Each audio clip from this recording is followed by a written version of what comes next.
Hi everybody, this is Derek with Tedler Garden Center, and I have Melissa behind the camera. Say hi. Hey guys. Today we're going to be talking about fertilizing and how you use them. So first thing I tell you is quick release versus slow release. And for the slow release fertilizers, one thing to always know, well first, what is it? You use that basically if you want to feed something for 3 to 5 months, that's what a slow release would be, and they call it slow release. Melissa's grabbing me some slow release so I can show you what they actually look like. That's the slow release fertilizers. So it always comes in pellet form to what I know of. So that's how you can tell. And this is an example of a product like that, and we carry Osmocote like this. Let me just talk about quick release, and then I'll tell you more about how they're different. So with the quick release, those ones release food immediately. The other one I just talked about, it does so over a long period of time. So let's say you have a plant that needs fertilizer and is showing symptoms like yellowing leaves or lack of growth, you'll want to use a quick release because that's going to give it the fertilizer it needs right away. The slow release would not be fast enough to make it healthier faster, if that makes sense. So quick release, if you're doing like a regular house plant, that's what you're going to use right there. We have a couple different brands there. One is organic and one is not. My personal favorite is the Schultz because it's clean. You don't have to make your countertop all messy with the blue fertilizer you may be familiar with. You just eyedrop right in and off you go on that one. This one is used much of the same way, but I think it's more like laundry detergent style where you kind of pour a little bit in. You've used this one before, haven't you, Melissa? Yep, I've used both. They both work great. Just depends on whether you want to do organic or go with a regular fertilizer. But yeah, you just dump that one in. And then we have these ones over here.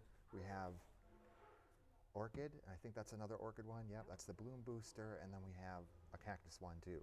So for these ones, they are different, and here's the reason why. If we look at our three numbers, I'm going to have Melissa show.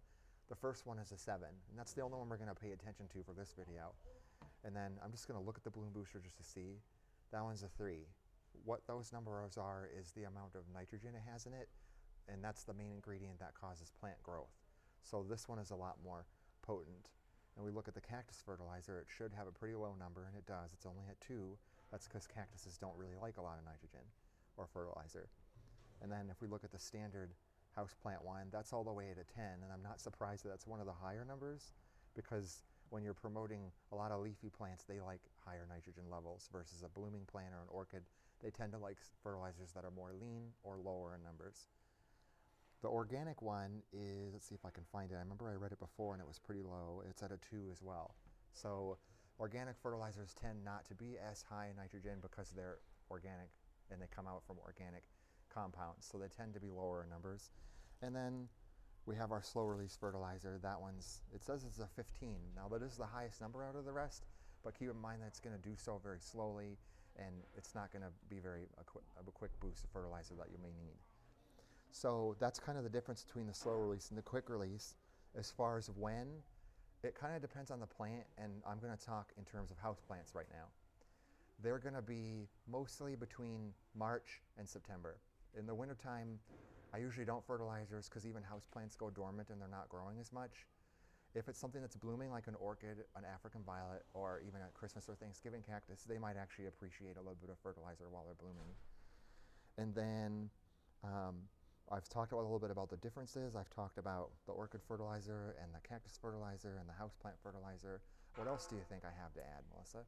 I guess I would maybe add, like, if your soil's really dried out, is it a good thing to fertilize right then and there? Or Good question. Plants actually do need to have moist soil to be fertilized because sometimes it can cause burning of the roots if the soil is not moist all the way through.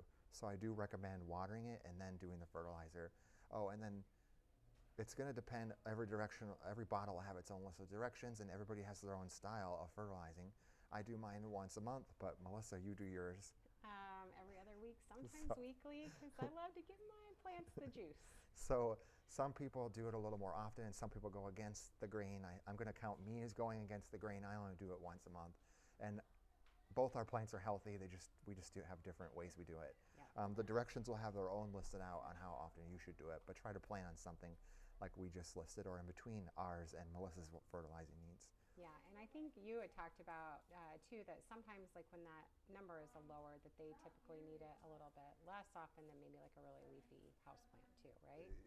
Yes, the lower the number, I think that what was the lower the number, the more often you can do it. Yeah. The higher number you don't want to do it as much because it'll burn if you do. If you fertilize a thing like a 15 or like this one was, it wouldn't burn because it's slow release. But I'm just going to say it's a quick release for the sake of this example. It would burn it because it's just too much and too potent at once. So Yep. do further between for that one. Wonderful. Any other ones? I think that's it. But if people have more questions about plant fertilizers, how can they get in touch with you? There are several different social media platforms. We're on Instagram. You can message us on Facebook. You can email us. I'll give you my email at the very end. What's the other one? There's been so many now. Oh, phone call. You can do the old-fashioned phone call. You can do that one. Or stop out too. We're here. Yep. So my email address is DEREK and then at TEDS and the word gardens with an S. So that's my email if you need to reach out to me. You can also, if that doesn't work for you or it's too long, you can just Facebook message us. It'll get to me that way too. So any other thing before I end here? I don't think so. All right. Thanks for watching, everybody. We'll see you in the next one.